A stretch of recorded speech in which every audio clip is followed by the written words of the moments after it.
Okay, a lot of times in the bloodline, what you'll see is when the royals like go to war, the like if the royalty of Spain went against the royalty of England or something like that, it would still end up that somebody either kept the crown or took the crown. If they took the crown, let's say Spain took England's crown, then they would rule over England too.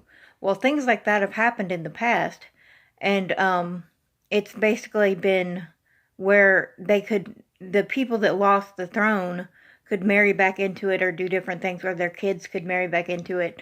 Um, it's happened several times throughout history where they'll fight each other and then they'll take over the throne, and then the throne will be basically given back by or fought for back um, by the original English people.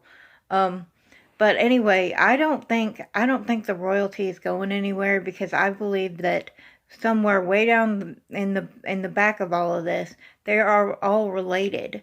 Of course, there's obvious stories where sisters put another, like Mary put Elizabeth in chains or whatever until her death, at which point Elizabeth took over the queenship.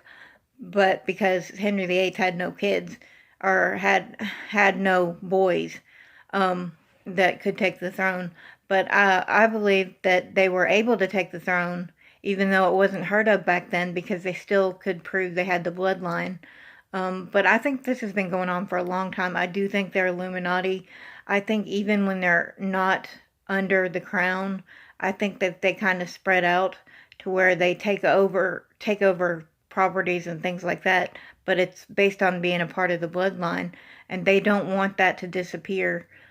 Clearly, they want royalty to be treated royal, so that's why they take taxes and whatnot from the average person, because it's still a queenship, it's still a monarchy, basically, even though they've got a parliament. England's got a parliament for basically passing any laws they need passed for the people.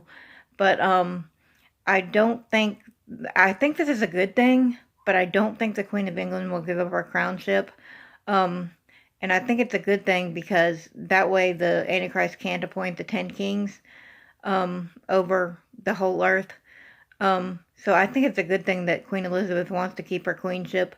But even when if it passes to William or Harry, that won't cause an end of time situation. What would cause an end of time situation is the Antichrist putting somebody over top of them, which would be more likely in like the EU or something like that.